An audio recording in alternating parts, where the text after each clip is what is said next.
અને આ વિસ્તારમાં સાહેબ જે વસ્તુની જરૂર હતી એ તમે આપી છે. અને સરને જોઈને બી એક પોઝિટિવિટી આવે છે કે હોસ્પિટલમાં આવ્યા એટલે નોર્મલ જ ડિલિવરી થશે, ગમે તે કોમ્પ્લિકેશન હોય.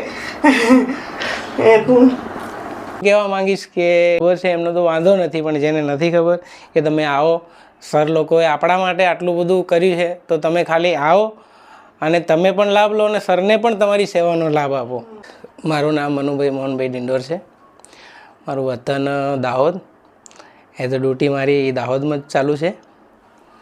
એટલે અમે શરૂઆતમાં અમારી ફાઇલ બીજી જગ્યા પર હતી. સોશિયલ મીડિયાના માધ્યમથી મને ખ્યાલ આવ્યો કે ચલો આ વિસ્તારમાં એ આવી કંઈક ફેસિલિટી છે, તો મેં 3જા મહિનાથી ફાઇલ આપણી અહીંયાથી ચાલુ કરી. આવ્યા પછી 7-8 મહિના બહુ અહીંયા સારી સારવાર થઈ.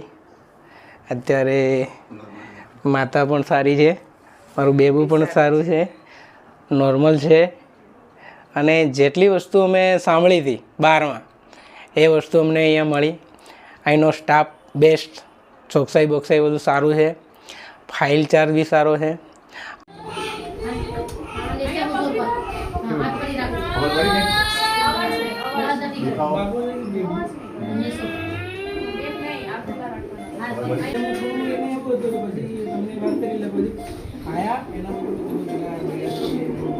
એના પછી મારા એક કાકાના છોકરા છે અરવિંદભાઈ ડિંડોર, એમના વાઈફ આ સ્ટાફ નર્સમાં, એમનું રાજસ્થાનથી ચાલુ હતું. એમનું 2 સિઝેરિયન હતું.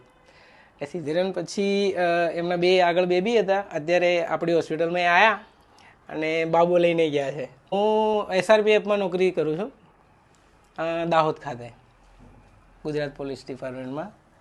દાહોદની સંતરામપુરની સફરમાં તો સાહેબ શું કહું, જર્ની એમ કહું તો બહુ લાંબી હતી. મેં દાહોદની હોસ્પિટલોમાં એઝ અ વિઝિટ કરી છે.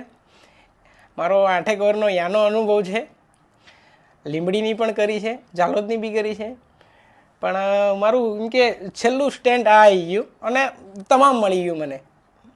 દોડધામ થોડી રહી છે, પણ કેવું કે ચલો આટલી ફેસિલિટી આટલું સારું હોય તો પછી દોડધામનો સાહેબ કોઈ મતલબ રહેતો નથી.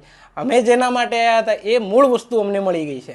અહીંયા એવું નથી. બાકી બીજી જગ્યાએ તમે જાઓ, દર વખતે તમારે ફાઇલ ચાર્જ હોય, 3 મહિના પછી રિન્યૂ કરાવવાનું હોય છે, 200-300 રૂપિયા હોય છે, ઇમરજન્સી જેવું. અહીંયા એ સિસ્ટમ જ નથી. એક વસ્તુ તમે આવી ગયા, ફાઇલ આપી દીધી છૂટું, એટલે ચાર્જનું તો રિઝનેબલ છે, પોસાય, બધાને પોસાય.